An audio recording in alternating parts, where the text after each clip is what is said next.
run bragging to your friends about killing my sister, killing Samuel. I was viewing my body. I was viewing my sister's body cut up fresh from an autopsy after it laid on the ground for 12 hours. Not only are y'all cowards, but y'all are also insanely selfish to your victims, to your families, to the families of the victims, the community,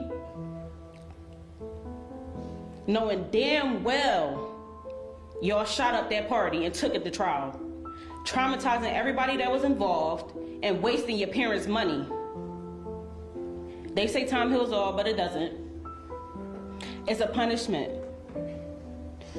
as time goes on, because we realize more and more that we're never going to see them again. And the pain intensifies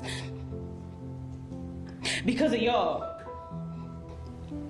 Imagine getting a phone call thinking it's your little sister, only to find out that it's not your little sister. It was a stranger calling me from Ajane's phone, telling me that she went to a party, there was a shooting, and that she's on the ground not breathing. That's how I found out that my sister died. 10 children shot, and of those 10, 2 of them will never breathe another breath again. They'll never get their licenses, they'll never go on prom, or graduate from high school. They'll never graduate college or start a career, get married, have children if they so chose. But we'll never know because they aren't here with us. I was the one who had to call my mom to let her know that her daughter was shot. If you were really apologetic, nothing would be funny while you're sitting here fighting for your lives because you took lives, 2 lives. I hope and pray that all of y'all will never know peace again a day in your lives. I hope and pray that y'all never see the light of day outside those walls again. That every single last one of you boys, because y'all aren't men, y'all are cowards. Y'all think y'all hard, y'all think y'all thugs, y'all think y'all gangsters because you picked up a gun. That's easy. You don't get any cool points for shooting women and children.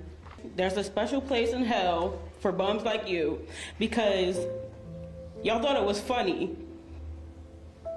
Talk to my sister again. Because of you 3, the only way I can hear Nene's voice again is by watching videos.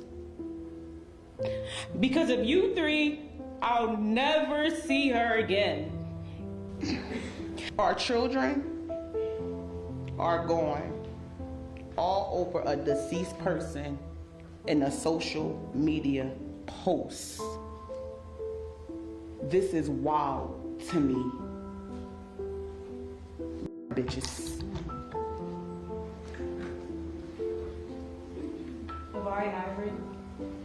That's they people that died, and I don't want to act like I'm a victim of anything, but because I said what I said on the Instagram post, I ain't trying to act like I ain't did nothing, but I just got to ask y'all a question, all 3 of y'all.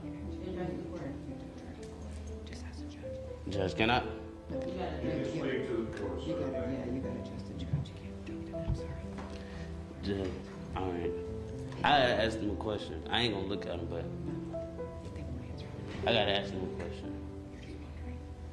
I just want to know, if y'all don't see y'all target, why are you still shooting?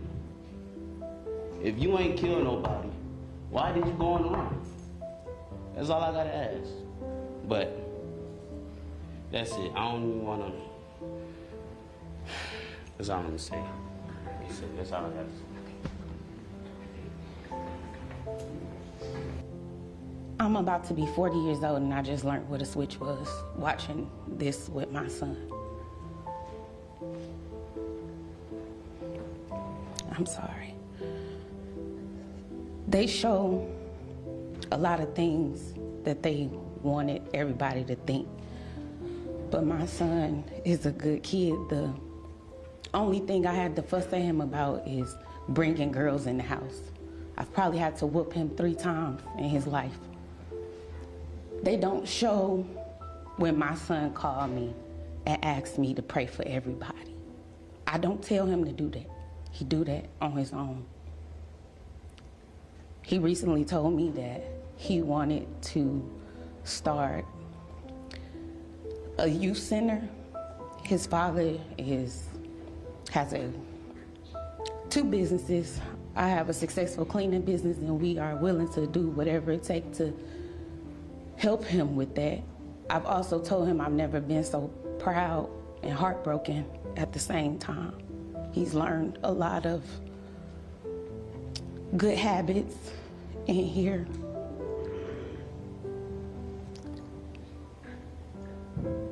I know that this didn't come from God, this came from the enemy, and that's why I understand the family's got a lot of misguided anger because of what they think happened or what they think. And we be praying for them to have peace. That's a pastor's all understanding, and that's why they can't understand my son. They can't understand that he really believe in God, and God gonna help us through this. People screaming, silence, darkness, chaos, children lying on the ground shot, people running,